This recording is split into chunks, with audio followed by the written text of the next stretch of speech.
warahmatullahi wabarakatuh. Apa kabar semua teman-teman? Saya harapkan kalian semua sehat walafiat. Amin ya rabbal alamin. Di masa pandemi seperti ini, mungkin pembelajaran kita agak sedikit terhambat, tetapi diharapkan kalian semua tetap bisa memahami apa materi-materi yang telah diberikannya. Oke, mungkin dari kalian semua, apakah ada yang masih ingat dengan saya? Ya, mungkin ada beberapa yang masih ingat dan yang sudah lupa atau belum mengenal sama sekali, atau yang belum bertemu dengan saya. Jadi di sini saya akan memperkenalkan diri saya terlebih dahulu. Saya adalah Nini Sri Rahayu. Saya mengajar di Universitas Aisyah ini sudah kurang lebih 1,5 tahun. Ya, mungkin baru sebentar. Ya, oke. Pada video kali ini saya akan menyampaikan dan membahas soal-soal yang berkaitan dengan khususnya asuhan kebidanan KB dan Kespro. Jadi di sini ada 5 soal. Saya akan memberikan 5 soal dan saya akan memberikan juga beserta pembahasannya. Jadi diharapkan kalian bisa mengerti apa yang sudah saya sampaikan dan semoga soal-soal ini bisa kalian jadikan latihan untuk ujian nanti, khususnya untuk uji kompetensi kebidanan. Oke, langsung saja kita ke pembahasan soal nomor 1. Untuk soal yang pertama, ada seorang perempuan umur 30 tahun, P2A0, nifas 6 minggu, datang ke PMB untuk konsultasi. Hasil anamnesisnya tidak cocok menggunakan metode hormonal, suami bekerja di luar kota, berencana memberikan ASI eksklusif, memiliki riwayat infeksi panggul serta dysmenorrhea, dan belum berhubungan seksual. Hasil pemeriksaannya, keadaan umum baik, tekanan darah 120/70, nadi 80 kali per menit, suhu 37 derajat Celcius, dan tinggi fundus uteri sudah tidak teraba. Untuk pertanyaannya, apakah metode kontrasepsi yang tepat untuk kasus tersebut? A. Ada MAL, B. AKDR, C. Kondom, D. Metode kalender, dan E. Senggama terputus. Oke, kira-kira untuk jawabannya, apakah sudah ada yang tahu dengan membaca soal tersebut? Oke, untuk jawabannya adalah C, yaitu kondom. Oke, mari kita bahas kenapa jawabannya adalah kondom. Dari kasus tersebut, terdapat kontraindikasi untuk penggunaan MAL, AKDR, serta metode kontrasepsi sederhana lainnya seperti metode kalender dan senggama terputus. Dan jadi, untuk kontrasepsi yang tepat adalah yaitu kondom. Jadi kondom adalah selabung karet tipis yang dipasang pada penis sebagai tempat penampungan sperma agar tidak tercurah pada vagina pada saat melakukan senggama. Lanjut. Untuk soal yang nomor 2, ada seorang perempuan umur 28 tahun datang ke PMB mengeluh batang tusuk yang keluar. Hasil anamnesis, pemasangan KB susuk dilakukan pada 2 hari yang lalu. Untuk hasil pemeriksaannya, keadaan umum baik, tekanan darah 110/80, nadi 84 kali per menit, pernapasan 22 kali per menit, dan suhunya 36,8 derajat Celcius. Tampak implan di ujung luka pemasangan dan tidak ada tanda-tanda infeksi. Pertanyaannya, apakah tindakan yang tepat dilakukan pada kasus tersebut?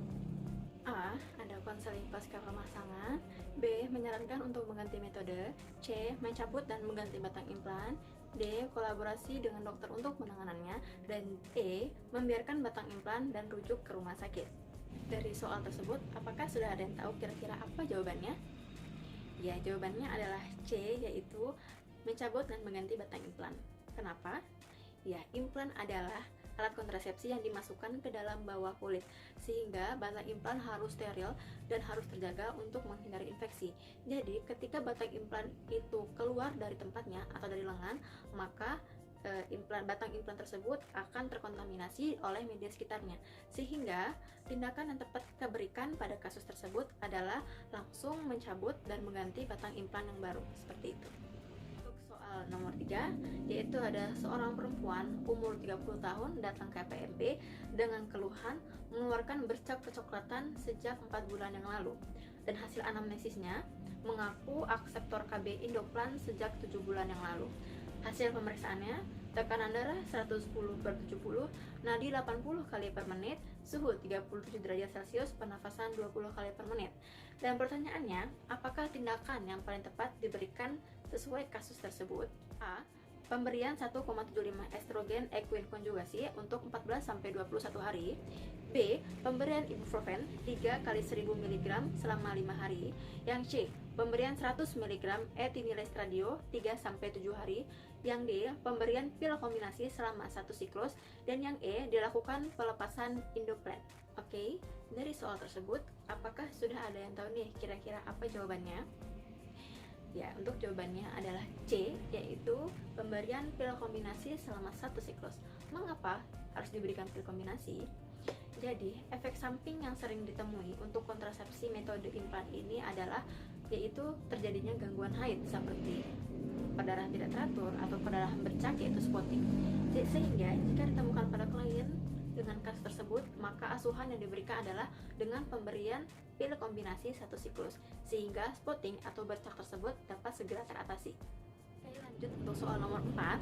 Ada seorang perempuan umur 28 tahun, akseptor KB pil, datang ke PMB dengan keluhan selama 3 bulan ini mengeluarkan bercak darah warna merah kecoklatan dari jalan layar, dan hasil anamnesisnya keadaan umum baik, tekanan darah 120/80, nadi 90 kali per menit, pernafasan 24 kali per menit, suhu 36,7 derajat Celcius, dan tidak ada massa yang teraba pada abdomen, dan pemeriksaan pada genitalianya bercak darahnya positif. Apakah efek samping yang terjadi pada kasus tersebut? A. Spotting. B. Menorrhagia. C. Metrorrhagia. D. Hemorrhagia. E. Menometrorrhagia. Oke, dari soal nomor 4 tadi, kira-kira pada jawab apa ya semuanya? Siapa di sini yang menjawab pertanyaan A, yaitu spotting? Ya, A adalah jawaban yang benar. Kenapa itu spotting?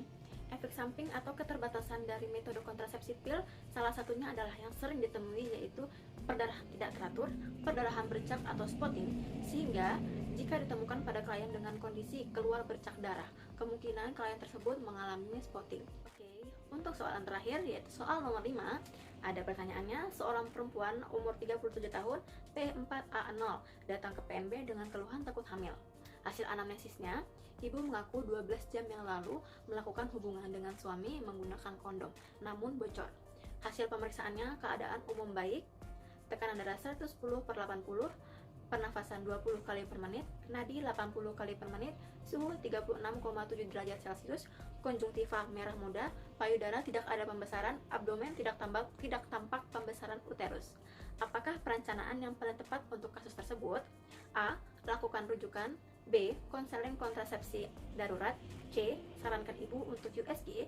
D. Pemberian alat kontrasepsi. Dan E. Konseling kemungkinan tidak hamil. Apakah sudah ada yang tahu nih kira-kira apa jawaban yang tepat untuk soal terakhir ini? Ya, jawabannya adalah B. Jadi di sini berpikir untuk menjawab B itu benar, yaitu pemberian metode kontrasepsi darurat. Kenapa harus metode kontrasepsi darurat? Karena kontrasepsi darurat hanya efektif jika digunakan dalam 72 jam sesudah berhubungan seksual tanpa pengaman. Sehingga ketika terdapat klien yang menggunakan alat kontrasepsi kondom namun mengalami kebocoran pada saat berhubungan suami istri kurang dari 72 jam, asuhan yang bisa diberikan adalah pemberian metode kontrasepsi darurat. Baiklah teman-teman, itulah 5 soal tadi beserta pembahasannya. Diharapkan kalian sudah mengerti tentang apa yang sudah saya sampaikan tadi. Jika ada pertanyaan, boleh langsung chat saya pribadi. Oke, jadi kalian jangan hanya belajar tentang soal-soal ini saja, kalian boleh belajar tentang soal-soal yang lain, tentang materi yang lain, agar kalian bisa lebih tepat dan lebih jago dalam menjawab soal-soal uji kompetensi nanti. Oke, saya akhiri untuk materi saya pada hari ini. Terima kasih yang sudah menyaksikan dan partisipasinya teman-teman. Saya akhiri, wassalamualaikum warahmatullahi wabarakatuh.